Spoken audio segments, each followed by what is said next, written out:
লা লিগার গুরুত্বপূর্ণ ম্যাচে রিয়াল মাদ্রিদ আবারও নিজেদের ভুলে পয়েন্ট হারালো। জিরোনার বিপক্ষে 1-1 ড্র হলেও খেলার পুরোটাই জুড়ে রিয়ালের ভুলই ছিল ম্যাচের মূল ঘুরিয়ে দেওয়ার মূল কারণ। ম্যাচের শুরুতে রিয়াল দারুণ তালেই খেলছিল, বল দখল করে আক্রমণের পর আক্রমণ তুলছিল, কিন্তু সেই আক্রমণগুলো গোলের সামনে গিয়েই বারবার ভেঙে পড়ে। রিয়াল মাদ্রিদ এই ম্যাচে মোটামুটি 25টিরও বেশি শট নেয়, কিন্তু শট অন টার্গেট ছিল মাত্র 4টি। এটা ছিল প্রথম বড় ভুল। ফিনিশিংয়ের ভয়াবহ ব্যর্থতা, আক্রমণে দারুণ কম্বিনেশন তৈরি করলেও শেষ মুহূর্তে ভুল সিদ্ধান্ত, পাসের টাইমিং নষ্ট করা, শট নেওয়ার ভুল কোণ, সব মিলিয়ে রিয়াল নিজেই নিজেদের গোল বঞ্চিত করেছে। এমনকি এমবাপ্পে ও ভিনিসিয়াসের মতো তারকারাও গোলের সামনে ঠান্ডা মাথায় সঠিক শট নিতে পারেনি, যা জিরোনার ডিফেন্সের জন্য ম্যাচকে আরও সহজ করে দেয়। রিয়াল মাদ্রিদের দ্বিতীয় বড় ভুল ছিল ডিফেন্সে মনোযোগ ধরে রাখতে না পারা। প্রথমার্ধের শেষ মুহূর্তে জিরোনা এর দ্রুত সংগঠিত কাউন্টার অ্যাটাকে পুরো রিয়াল ডিফেন্সকে ছিন্ন বিচ্ছিন্ন করে দেয়। রিয়ালের মিডফিল্ড বল হারানোর পর ডিফেন্সে দ্রুত পেছনে ফিরতে পারেনি, আর সেই সুযোগই কাজে লাগিয়েছে জিরোনা।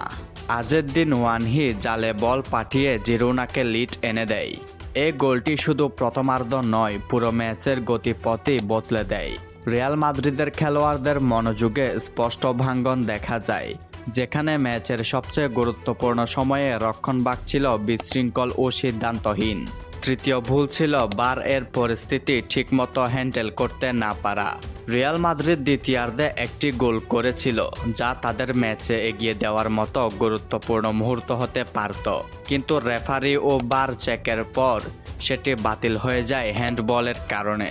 যদিও বার সিদ্ধান্ত বদলানো রিয়ালের হাতে ছিল না, কিন্তু গোল করার আগের পজিশনিং ও পাস নেওয়ার সময় রিয়াল খেলোয়াড়দের অপ্রয়োজনীয় হাতের নাড়াচাড়া এবং বল কন্ট্রোলে অসতর্কতা ছিল ভুলেরই আরেক প্রতিফলন। বড় ম্যাচে এমন ভুলগুলোই শেষমেশ মূল্য দিতে হয়। চতুর্থ বড় ভুল ছিল রিয়ালের টেকনিক্যাল প্রতিক্রিয়া।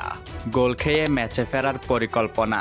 পেনাল্টি থেকে এমবাপ্পে গোল করে ম্যাচ সমতায় আনলেও এরপর রিয়াল তার গতিময় আক্রমণ সাজাতে পারেনি।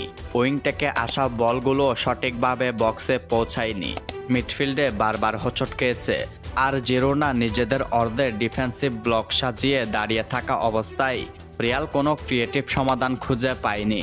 রিয়াল শুধু পাস ঘোরাতে ব্যস্ত ছিল, কিন্তু কাট থ্রু অ্যাম্বিয়েন্স মানে প্রতিপক্ষকে ভেদ করার জন্য যে সুনির্দিষ্ট থ্রু বল, বক্সের ভেতর ডায়াগোনাল রান বা দ্রুত লিঙ্ক আপ, তা খুবই কমই দেখা গেছে। ফলে জিরোনা সহজেই আক্রমণ ঠেকিয়ে ম্যাচের রিদম নিজেদের নিয়ন্ত্রণে রাখতে পেরেছে। এই 4টি ভুলের কারণেই রিয়াল মাদ্রিদ জিরোনার বিপক্ষে পয়েন্ট লুজ করেছে এবং তারা লা লিগার 1 নম্বর জায়গা থেকে এখন 2 নম্বরে নেমে এসেছে।